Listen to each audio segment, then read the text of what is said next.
All right. Hello, everybody, and welcome to another week in space. Yes, I am your host with the most, Joan Emerson Bell, or the Blind Stallion Space Wizard, bringing you all the astro weather that you need to help you navigate this week in space. And let me tell you what, this week in space is kind of a doozy because we are entering into the eclipse portal. Dun, dun, dun. So yeah, we're getting a partial lunar eclipse tomorrow, Tuesday, September the 17th, which is going to be happening in Pisces. So first eclipse that we're receiving in Pisces in like 9 years. Also, this is maybe a precursor of a change that's going to be occurring, I believe, in January of 25 when the nodes move from the Aries Libra axis into the Pisces Virgo axis. So we get a little foreshadowing going on tomorrow. And I don't know about you, but like already feeling it. Like eclipses are weird. They kind of bend space and time. And I think a lot of stuff kind of comes to the surface. Big feelings, big emotions. This is going to be in a water sign. So lots of emotions, lots of watery feelings going on.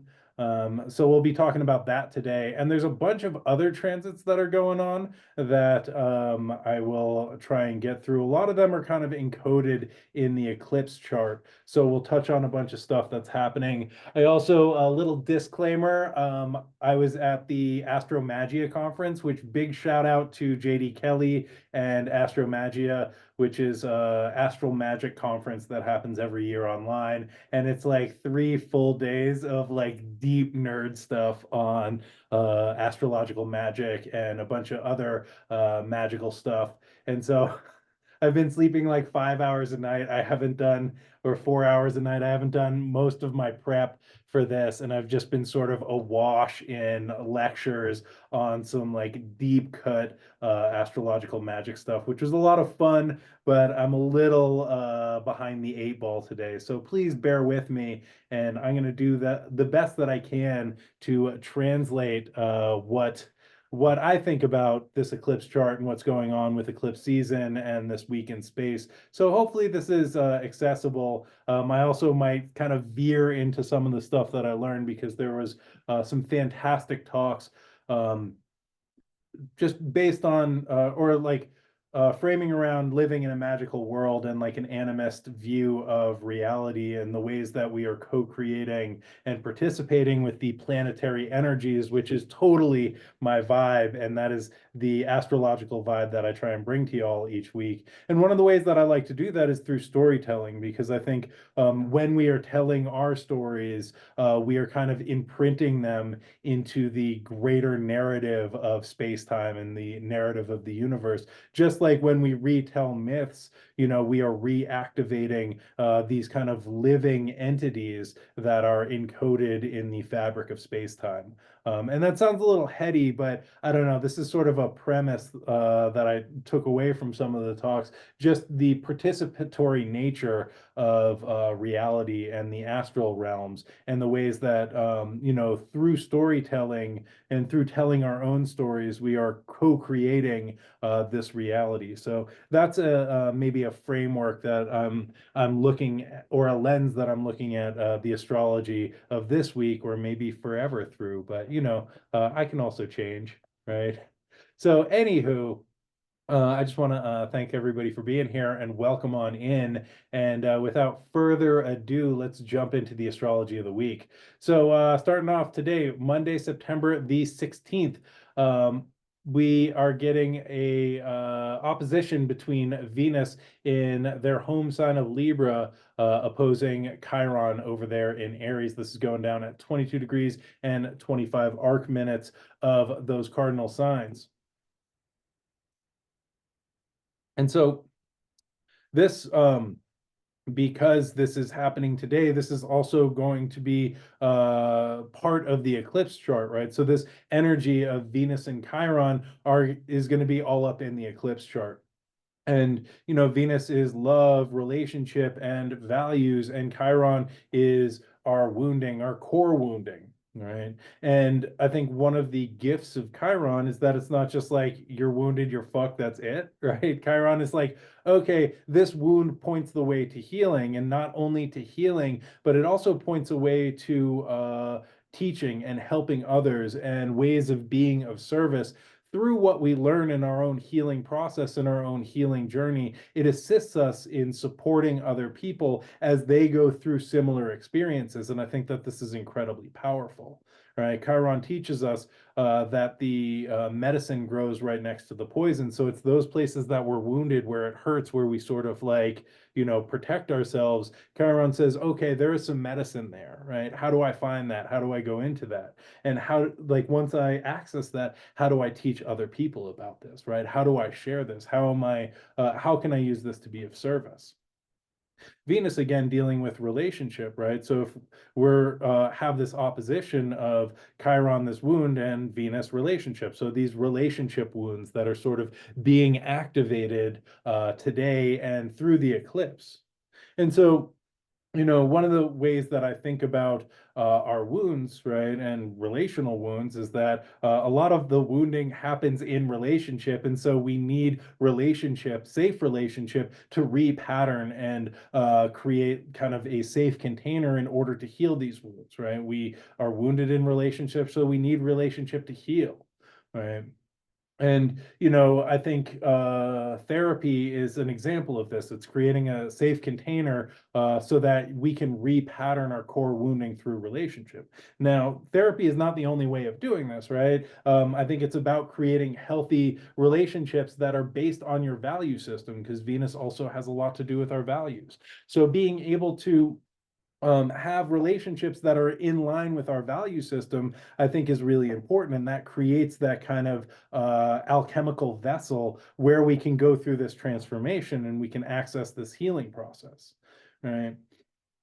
And so we have Venus in Libra, and Libra is the scales, right? And one of the things that happens, or the shadow side of Libra, is that we can be like, oh, like this other person is feeling down, so I need to like balance them out, right? I need to contort myself, I need to shift myself, which ends up taking a lot of energy and can leave us feeling pretty unmet, right? And can also lead to self-abandonment, right? And this can also accentuate and exaggerate this core wounding, right? If it's, I don't like when people fight around me, so I'm going to shift myself so that no one ever fights around me, then we're abandoning ourselves to try and we're not actually healing the wound, we're preventing that wound from being activated. So instead of going within and kind of looking at it and trying to repattern and heal it, what we end up doing is contorting ourselves to people please or to prevent other people from behaving in a certain way so that we don't get activated, right? And I think that one of the ways that we can think about Venus and Libra, and Venus is in domicile in Libra, right? So they have a lot of power here, is instead of being like, I'm on one pan of the scale and my partner, the other person, or other people are on the other side, and I have to like figure out how to balance them. I think Venus gives us the opportunity of being the fulcrum, right? The fulcrum of that scale. And we can think about Venus as our value system being that fulcrum and the thing that is helping to create balance and harmony, so that we're not spending all of this energy trying to balance out the way other people are behaving. We can be more aligned with our value system and come into what we can consider right relationship with self and other. And I think that helps to create that healthy container or a better relational dynamic, so that we can go inward and explore, okay, like, why am I activated by that? And what can I do to self-soothe in a healthy and supportive way, so that I can also like share what I've learned here with others. I think another piece of this, and another piece of this sort of relational dynamic and the wounding that Chiron brings up, is I think that, and again, coming back to the scales, right? The scales are a way of judging commerce, right? The scales are a symbol of commerce, right? Weighing things, right, in the marketplace. And I think that really brings in the sort of transactional nature of love, which maybe, I don't know about your upbringing, but I think a lot of people are brought up up thinking that love is transactional. When I behave this way, my caregivers treat me in this way, right? When I do this thing, I am appreciated by caregivers or people who like give love, right? And so we learn, the sort of scales of commerce in relation to the transactional nature of love. And this can be really difficult, right? Because it creates a story that I need to behave a certain type of way. I need to be a certain way. I need to look a certain way. I need to act a certain way to be deserving of love. And I think this is super problematic, right? I think that the idea that love is transactional and that we have to perform or act or abandon ourselves or be somebody else in order to receive love, that creates a deep, deep, deep wounding. And one of the ways that I've been trying to think about this, and this has been coming up a lot for me in my practice and just personally, is to try and reframe this and remember that I am deserving of love just because we are here, right? The only sort of bar for entry is the fact that we are here, and we don't actually have to be any type of way to receive love. And I think that the ways that we can reframe that programming and untangle that idea that love is transactional or we need to do X, Y, or Z in order to be deserving of love is really problematic.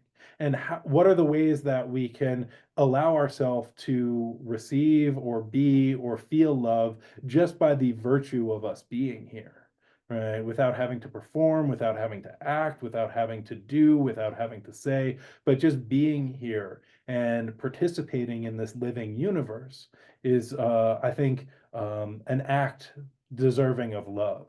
That is enough to deserve love, to receive love, and to be able to love ourselves. And um, I kind of want to read this. I kind of want to read this passage. I revisited this book. It's called The Sacred Instructions by Sherry Mitchell. Um, and I kind of wanted to spend a little bit more time going over it. I just refound it in my stack of books while I was at the conference, and this is one of the best things that I've ever read. It's up there with All About Love, the Bell Hooks book, which I think really talks about this idea of the ethic of love, right? And this idea that we don't have to perform for love.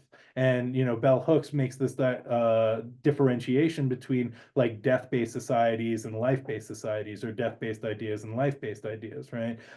Where death-based tends to be more kind of transactional and commerce-based, whereas a life-based is a more kind of participatory co-creation in a living universe. And anywho, I refound this Sherry Mitchell book, which is beautiful, and I meant to spend a little bit more time going over it this morning. But one of the passages that stood out to me in relationship to this Chiron Venus opposition comes from page 40. A wound cannot be healed by pretending that it doesn't exist. It must be examined, cleansed, and tended. In order to create a healthy path forward, we must deal with the spiritual illness that plagues our past and present reality. Right? And I think that this really speaks to this Venus opposition to Chiron, and also a lot of the kind of energy that comes up in this full moon eclipse chart. That I think that there is a desire to not look because it's too much, and there is a lot of too muchness that is coming up with this eclipse. And I've been feeling it kind of building all week. Feeling kind of emotionally overwhelmed, or overwhelmed by life, or overwhelmed by what I have in front of me, right? And there's a desire not to look, to turn away, to escape, to try and run from this. But in order to kind of move through this and to heal the wounds, we have to kind of deal with this spiritual illness that comes maybe from family of origin or culture or society that teaches us, oh, you need to make X amount of money before you deserve love, before you are an okay person. You need to like have this job title before you are deserving of love. You need to, get good grades in order for you to be a good kid, right? This sort of if this then that in relation to love, I think is super problematic again. And, I think we carry this illness, right, societally, culturally, from our family of origin and into our present reality. And, being able to kind of untangle this and heal this in a, perhaps Venusian way, which again is learning to love ourselves just how we are and learning to love each other just the way we are, the ways that we just show up in our kind of innate human beauty, you know. And ignoring these problems is not really going to help, right? We have to be courageous and be brave and lean into them and look into them, even though there may be feelings of overwhelm associated with it. And I'm not saying like dive right in, because I don't think that's healthy either.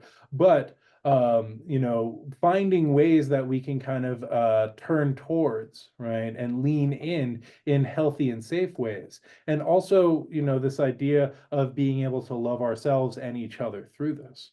And so I'm just going to set up this kind of eclipse for a moment, and then we'll kind of return to these ideas, because I think this is a big theme throughout the eclipse and throughout the week. And, spoiler alert, eclipses last a while, right? It's not just this moment, but it's a moment that ripples outward over, 6 months, over a year, over like multiple years, as like the eclipses keep occurring in an axis. So I just wanted to give you a heads up on that. So tomorrow, Tuesday, September the 17th, we're receiving a full moon in Pisces. And this is a partial lunar eclipse occurring at 25 minutes, 25 degrees and 41 arc minutes of the mutable water sign of Pisces. The full moon is exact at 7:24 in the PM Pacific time, making that 10:34 PM Eastern time. And this is a north node eclipse. So this is bringing increase, right? And this is a partial eclipse. The sun and moon are about 11 minutes from the nodes, and the nodes of the moon are the points where the eclipses occur. And so this is going to be the first eclipse in the Virgo Pisces axis. And this is kind of a foreshadowing of what's going to occur when the nodes move into this axis, and they make their move on January the 11th, 2025. And so this eclipse kind of begins to mark a shift, which, talks about the beginnings of a new cycle and the endings of an old cycle. This is also the first time that we are having eclipses in the Virgo Pisces axis for the past 9 years. The eclipses have like an 18-year, or the nodes have an 18-year cycle. And so we're getting eclipses in opposing nodes, or we're getting eclipses in this axis every 9 years as the nodes shift their direction, not direction, but you know what I'm saying, as the nodes move around. And we have the north node moving into Pisces now, whereas 9 years ago it was the south node in Pisces.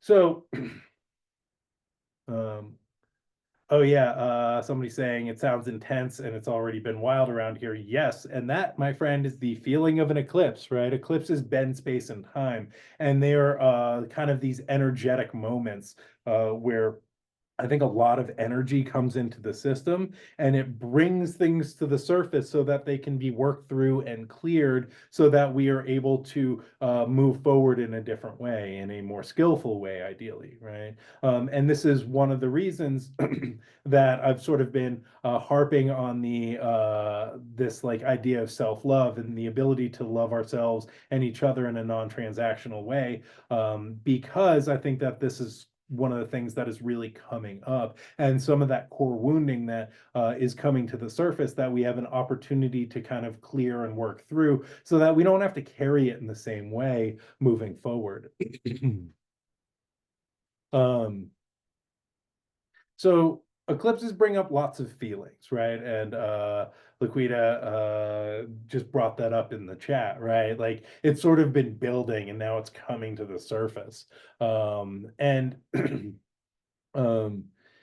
we have this is occurring in Pisces, which is a water sign, right? And it's also occurring on the north node. So we're getting this sort of increase. And I also just, on the kind of logistics, the nodes are still in Aries and Libra, right? And they're wrapping up their time in Aries and Libra, and the nodes move retrograde, so they'll be moving into Pisces and Virgo. But what's happening with this eclipse is we have the nodes, like the north node is still in Aries, but the sun or the moon has moved into Pisces, right? And the sun is in Virgo. So they're close enough to the nodes that we're experiencing an eclipse. And the nodes don't respect sign boundaries. They don't care. They're sort of transcendent of that. There are these shadow planets who are constantly chasing the sun and the moon, right, trying to devour them.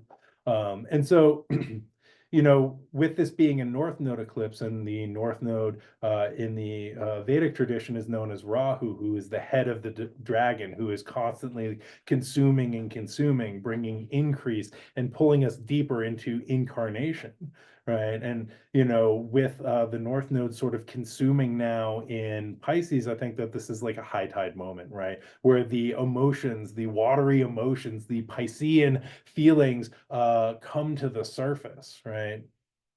And the high tide, right, as it washes up, right, it kind of like pulls things into back with it into the ocean. And I think we're hitting this kind of high tide mark, or beyond the high tide mark, maybe going over the seawall. And so the things that are not anchored appropriately are going to get like kind of pulled out to sea, or kind of consumed by the sea dragon, right? And we can think about this as kind of a riptide that like pulls things out. And so when you get caught in a riptide, no matter how hard you swim, you're getting dragged into the ocean. And I was just in this psychodrama class with this teacher, Kate Cook, who is brilliant. And one of the things that she talked about was this idea of the vortex, right? And so the vortex can be like the big emotions that we don't want to face, right? That when we look at them, it can like flood us, overwhelm us, right? And that's that kind of riptide pulling us out into the vortex, pulling us deep into the ocean. And I think that's kind of what Rahu is doing, is like consuming and pulling and dragging us out into the ocean, out into that vortex, right? And so, you know, one of the things that we can think about doing is, how do we turn and face the vortex, right, without getting caught in the riptide? How do we look into the dragon's mouth without being consumed, right?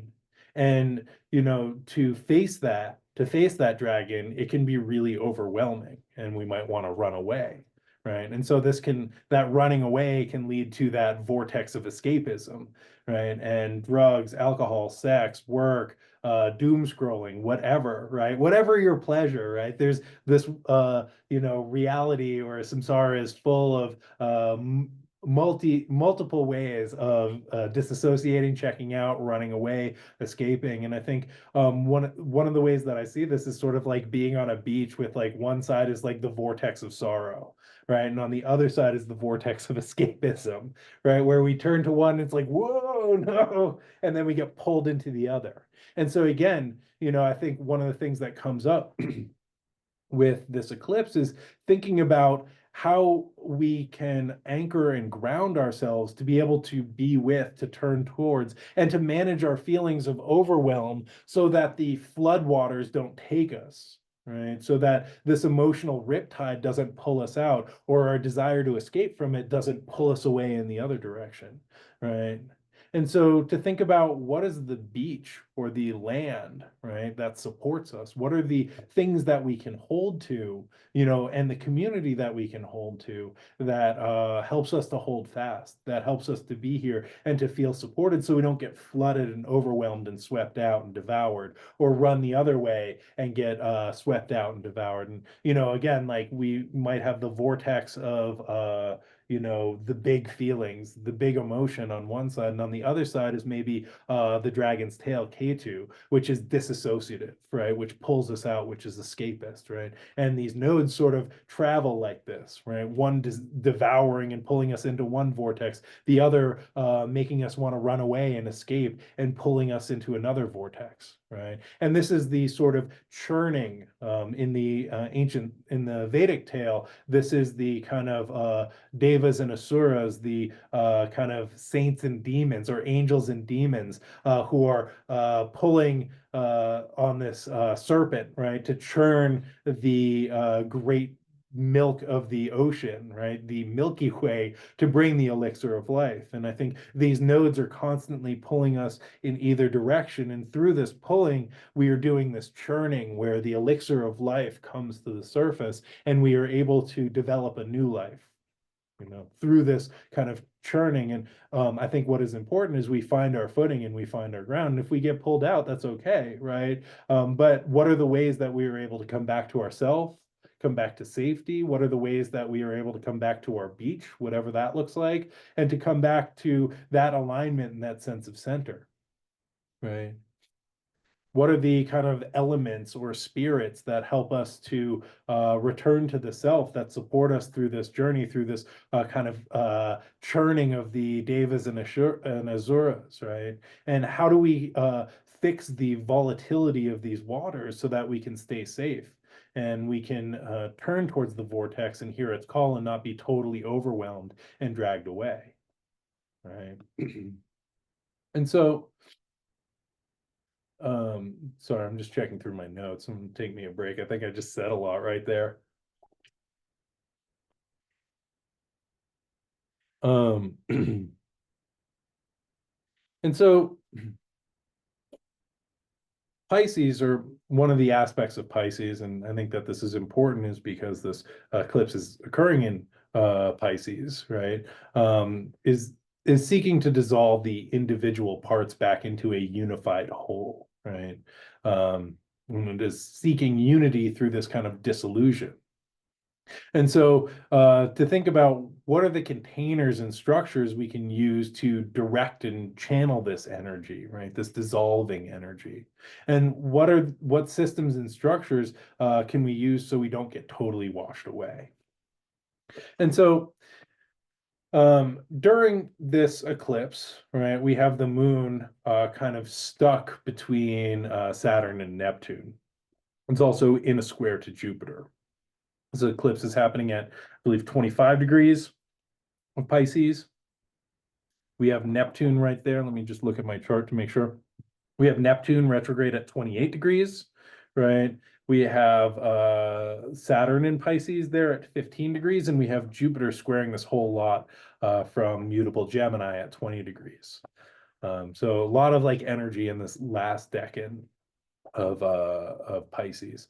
And so with the moon conjunct Neptune, we can have, again, feelings of overwhelm. Neptune is confusion and illusion, right? The longing for this numinous and the fantasy of some idealized dream that we might not ever be able to realize in 3D physical reality. And that can be incredibly painful, right? Leading to those feelings of overwhelm. Neptune, the earth shaker, right?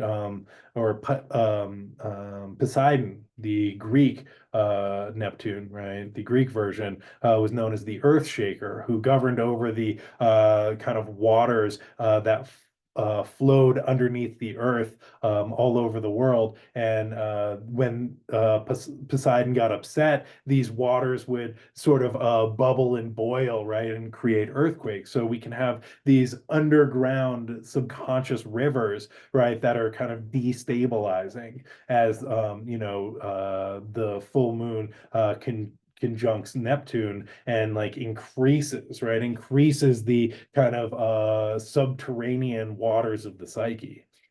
And this kind of longing for that divinity, right?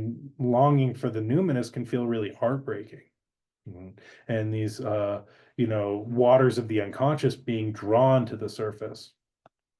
And so again, the moon separating from this conjunction to Saturn earlier in the day, and Saturn is the 3D reality, and it's the results of our actions, right? Neptune is beyond limitation, has no boundaries, has no borders, right?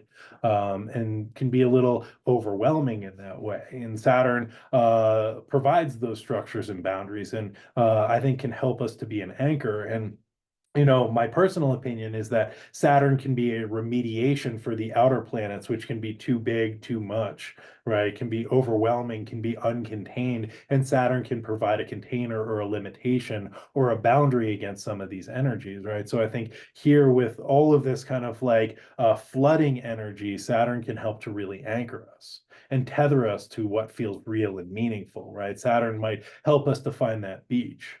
And again, with Rahu, the North Node, it brings this increase, right? Increasing the emotions of the moon, increasing the longing of Neptune, and increasing the floodwaters of Pisces. And so, what do we do in a flood?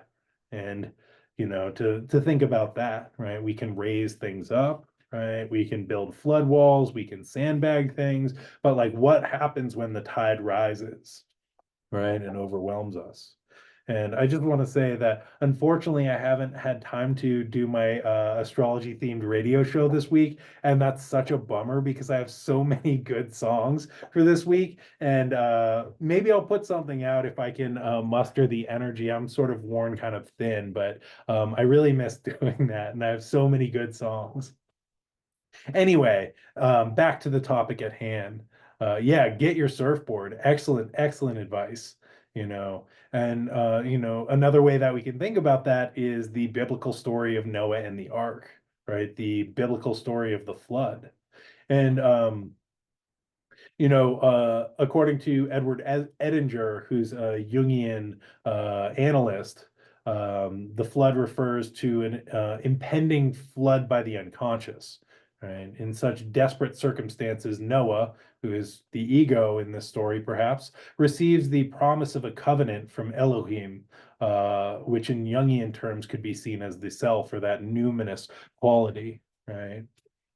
Um, and so this sort of covenant between the self and the divine, which may be a way of actually navigating this eclipse, right? The ways that we can meet that divine energy without getting swept away by it, right? Without being swept away by overwhelm. Or maybe we can think about like the self as that thing that is always authentically true in us, that unique thing in us that is always deserving of love, right? That in the IFS is characterized by compassion, curiosity, creativity, and some other C's, right? And a sense of presence, right?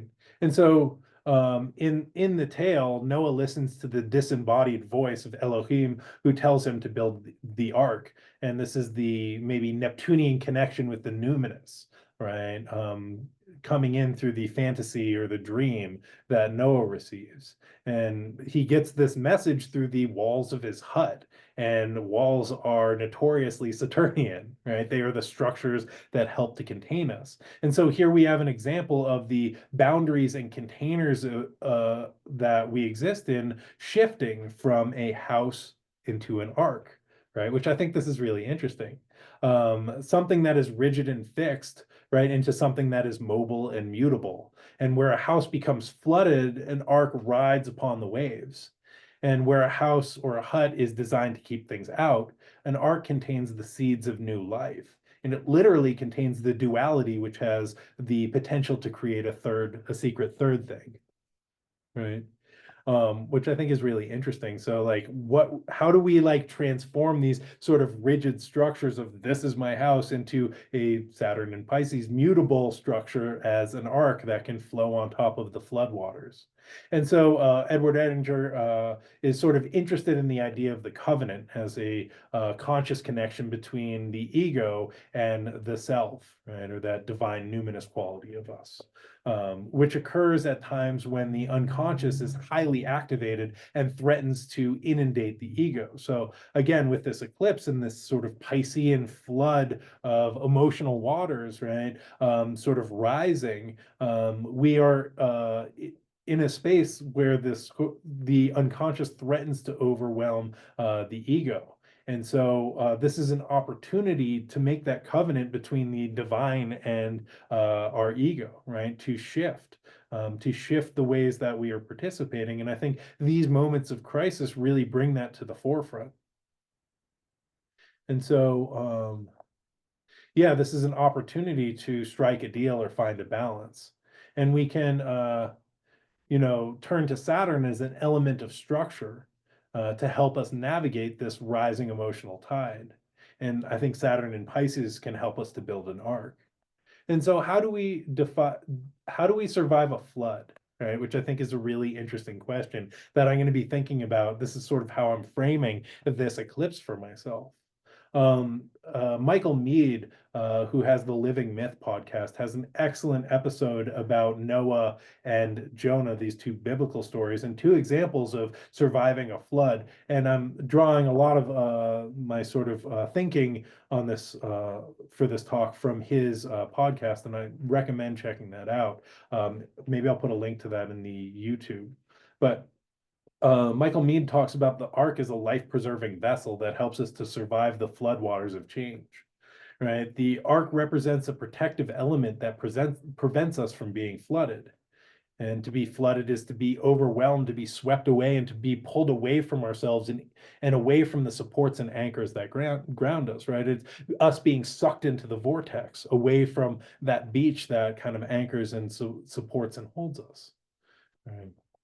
The ark protects the psyche through faith. And this is kind of where the Jupiterian square comes in, right? Jupiter, a planet of faith, right? And also Jupiter in this square is sort of helping to enclose the moon, right? And so the idea of the ark is like the faith that buoys us through the overwhelming times, and to think about what do we have faith in, right? And how that faith can help us to float, right? And our faith and our belief helps us to sail on the dark waters of chaos and change. And this also requires a willingness to be true to the dream and to trust this faith, right? It took ages for the floodwaters to come in the tale of Noah. And so he's sitting there building this ark and everybody's like, this dude is crazy. And he's like, no, like my hut told me to do this, right? And, he had to like really trust the dream and to think about, again, what is the ark that we are building with our faith? Or what do we have faith in? And how do we follow that through with the Saturnian work to develop and to build that thing that helps us to float upon the rising waters of overwhelm, that helps us to navigate the vortex, or helps us to stay on the beach and be like, I'm not getting sucked out there because I have faith in this community or in this practice or in myself to help ground me, right?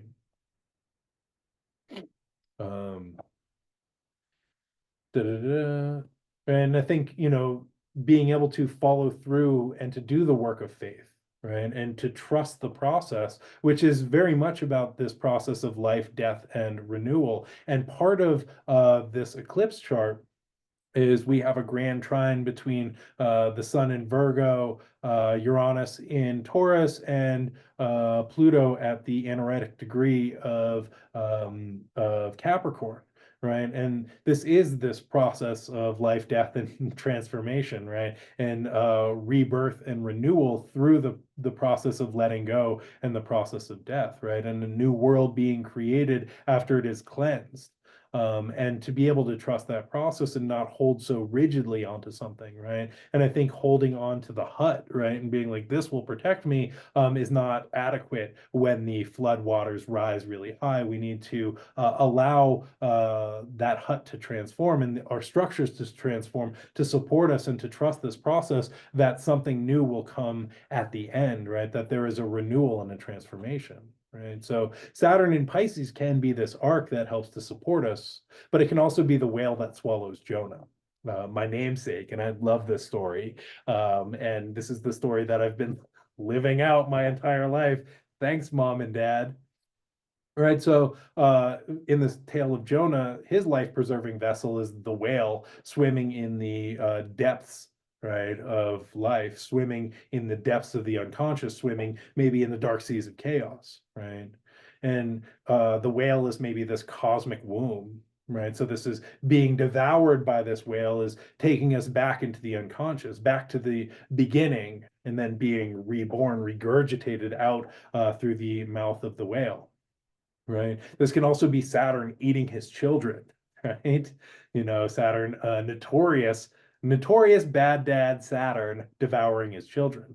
This can also be Rahu, the dragon's head, devouring the moon, right? And taking this into the kind of unconscious, into the protective belly, pulling us deep into the unconscious and the darkness of the Leviathan's belly, and then being reborn on the other side. And I think that there is a kind of dissolving that happens in the belly of the whale. And if you've ever been in one of those situations where all you can do is surrender, right, where you have to just give up that old sense of ego identity, that old sense of self, and just allow that to be transformed. And I think this is at the core of the story of Jonah. And I know that this is at the core of my story of Jonah, right? That Jonah was told to go and live out his destiny, to go and preach in Nineveh. And he was like, oh, hell no, I'm not doing that. Those dudes are going to kill me. I'm out. Right, and runs away from his destiny. And it is only until he is swallowed by the whale and kind of held in this womb of the unconscious, where his old ego identity and his fears can be dissolved and kind of yeah, broken down by the stomach acids of the Leviathan, that a new self is able to emerge. Right. And so to transform, we must descend into the depths before we can rise into the light. And so in this process, we move from the dark chaos back into the light of awareness and order, but we are transformed by this process. You know, if you're devoured by a whale, you have to be transformed, right? And this is part of the hero's journey, this kind of being in the belly of the whale, where our old ways of doing things don't work, and our old sense of ego identity doesn't work. And this is maybe that covenant also, where Jonah is like, fine, I will do what I'm called to do, right? And makes that covenant with the divine and says, yes, I will show up for the path that you have laid out before me.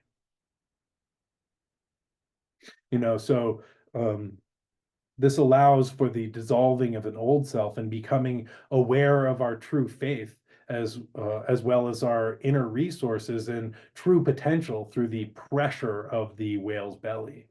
And in the belly of a whale, there is no one to impress, right? And that's from Michael Meade. And I think that is just a brilliant line, right? When we are sort of devoured by that, there's no one, there's only us, right? And that allows a deeper connection with the self. And there is no more transactional nature of love. There is just you, right? And so all those old stories get to be dissolved by the stomach acid of the Leviathan, right? And so, you know, Jonah again is devoured because of his refusal to follow the calling. And this is a reorientation to the calling.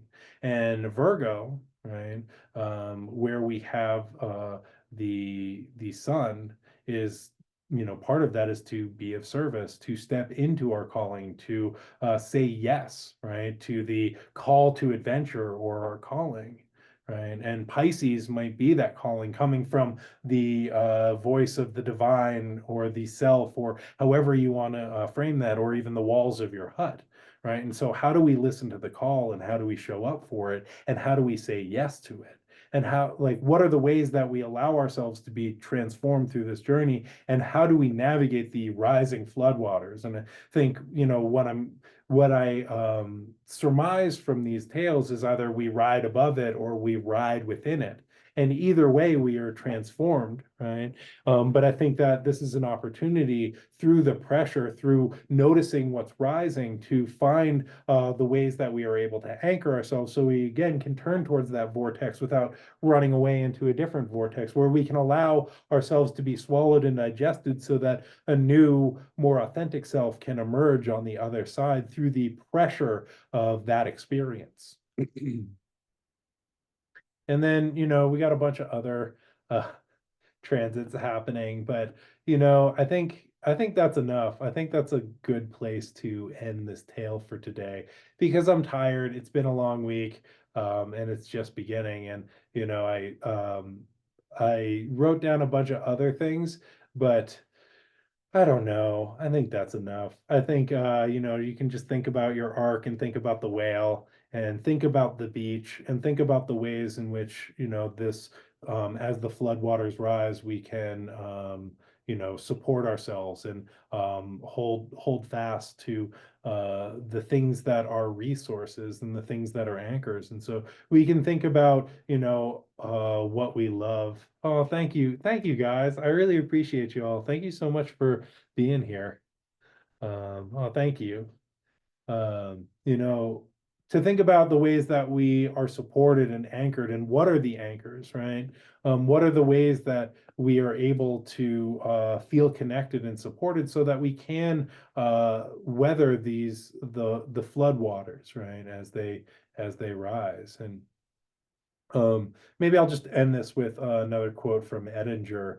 Um, uh, Once one has weathered such a threatened inundation without breaking the ego, one is largely immunized against future attacks.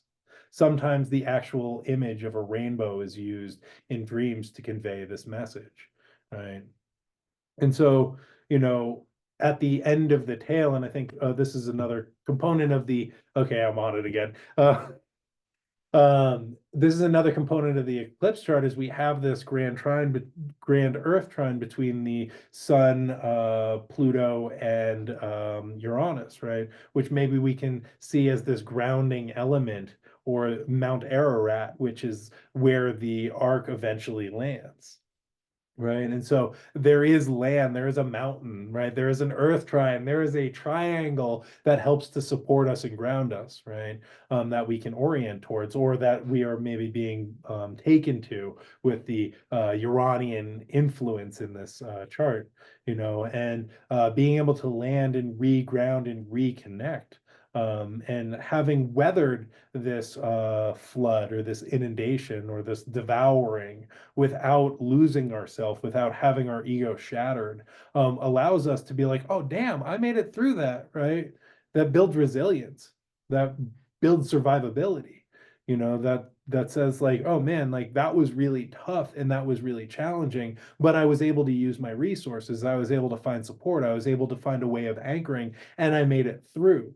And so what Edinger says, this kind of immunizes us against future attacks. And so one of the things that we can do, right, and this may be a great way of practicing, as you think about what your beach or your shore is, right? And for me, it's like all of these objects that I have kind of placed around my house that help to ground me, right? Like my friend can of beans, right? Spanish rice, or various other cute objects like that. They help to ground me and provide this shore, and to tune into, okay, what is this beach? What is the support? What is my anchor right now? And to take a moment and kind of like microdose the flood, right? And think about, oh, what was the last time I got totally flooded? What was the last time I got totally overwhelmed? What was the last time that I didn't think that I could handle it or make it? When was the last time I was like swept up in grief? Right. And to be able to like lean towards that and to look towards that vortex in a safe, supportive way, right? Maybe and then coming back to that support, right? And maybe calling a friend and helping to ground that way, or eating something grounding, or taking a walk, or doing something nice for yourself. And in this way we build that sense of resilience or survivability, where we're able to turn towards that vortex and be like, oh yeah, that was really tough, but I made it through, and now I'm here, and look at what's supporting me, look at the resources that I've got.